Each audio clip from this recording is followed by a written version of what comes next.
વહેલા વહેલા જાગ્યો હું 5 વાગ્યાનો લક્ષ્મી માની પૂજા કરી અને ખેતરે મુહૂર્ત કરી આવું. એ માં આ પોચે મેં ઘણો ઘણો લાભ આલજી.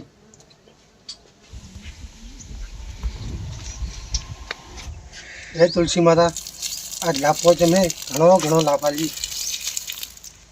લે બધું ઘરે જાતો પાવડો ક્યાં દીધો હે. લક્ષ્મી માતાની તો પૂજા કરી ખેતરમાં મુહૂર્ત તો કરવું પડશે ને. પાવડો ચકન દીધો છે.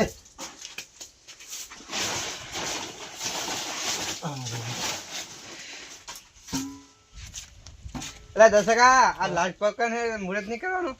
નાક પોચમ ની લાભ પોચમ અલા એ મને તો ઈ ખબર પડે હે. આ તો તમારા ક્ષેત્ર વાળાને ખબર પડે, મંચે ખબર પડે આવું તો.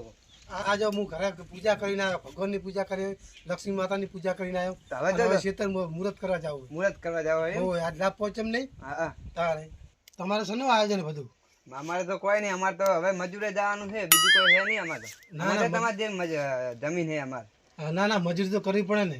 મજૂરી વગર તો રોટલા કોણ? હા એ તો મને ખબર હે કે કોમ તો કરવું પડે. તમે દોઢું ના બોલશો દસકા. જમીન વાળા તો અમીએ થા કુકદાર. દસોબા આજ તો તમે વહેલા જ આજા. હા ભાઈ વહેલા જવું પડે. આજ તો લાભ પોચમ નહીં. હા એમને તો જમીન વાળા એ તો વહેલા જ જાગે. આપડે પાસે ફૂંચી કાવા જમીન હે. આપડે તો કોમે જઈ લાગ પગ. અલા નાક પોચમ નહીં લાભ પોચમ. હાલા ઈ મને તો આવડે એવું.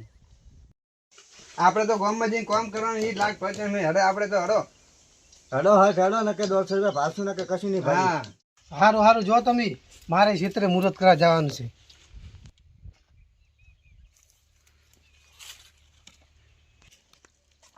રોમ રણું જાવાડો મારો રોમ રણું જાવાડો જાવાડો મારો રોમ રણું જાવાડો. દશબા ચા હેડ્યા તમે? અલા મૂરખ ખબર નહીં પડતી. આજ લાભ પહોંચે મેં ખેતરે મુહૂર્ત કરવા જવાનું હોય.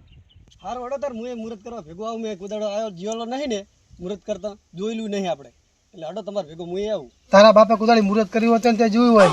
એટલે તો ઘણું બોલશો ને તમે. હડો મને શીખડાવો, મેં જોયેલું નહીં કુદાડો. સારું હે લાલજી આ ખેતર તો આવી ગયું. લે વાતમ પહોંચી ગયા ને.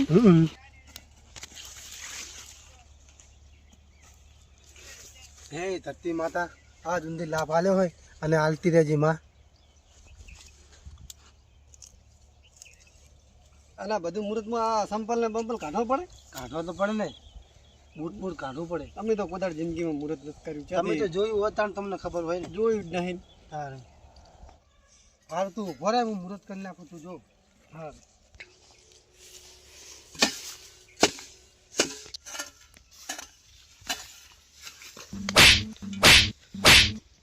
આ શેતર બેતર ને શેડા બેડા ને ખોદવા ના કહેવાય. ઓમણામાં તો અડધું શેતર લઈ લીધું મારું. એ મૂર્ખના સરદાર આ તો પછી કેમ છોડવા માંડ્યા હતું? મેં તો ના નહીં પાડી લેલા તારા અડવાન ને તાર ના નહીં પાડેલી મેં. તારે તો ખાલી બોનું જ જુઓ હે લડવા ઝઘડવાનું. આજના દિવસે ઝઘડવાનું મેલો. એટલે પણ મને તો મારું બધું લઈ લીધું. આ અડધું શેતર મારું લઈ લીધું. હજુ આ શેડો ખોતર કરે હોય. મેં નહીં લીધું. મારો હકનું હોય તો હું લઉં કે ના લઉં? તમને લીધું તે હે? તમને લીધું આ નહીં લીધું અડધું. ઝઘડશો નહીં. આજના દિવસે તમે ઝઘડવા મૂકો. આજ લાભ પોચમ છે તો આજે મુહૂર્ત કરો એમ. આજ નહીં છોડવાનો ને. રો મોટા ભાઈ લડશો નહીં. બધું લઈ લીધું નહીં પણ મારું. લડશો નહીં. જગતના તાત તમે છો. તમારા પરસે આવનારું ભવિષ્ય તમે લખો છો પછી તમે અનાજ પકો છો અને તમે અંદર લડો છો. તેથી એકના બે ભાગ પડે છે. આજથી આપણે બધાને એક થઈને રહેવાનું, અંદર ઝઘડવાનું નહીં. અને નાની મોટી વાતની કોઈ ભૂલ હોય તો એનું નિવારણ લાવી દેવાનું. ખેડૂત આ દેશની આન બાન અને શાન છે. આ વાર્તા થકી અમે થોડીક સમજણ આપવાની કોશિશ કરી છે. અમારી કોઈ નાની મોટી ભૂલ હોય તો અમને માફ કરી દેજો.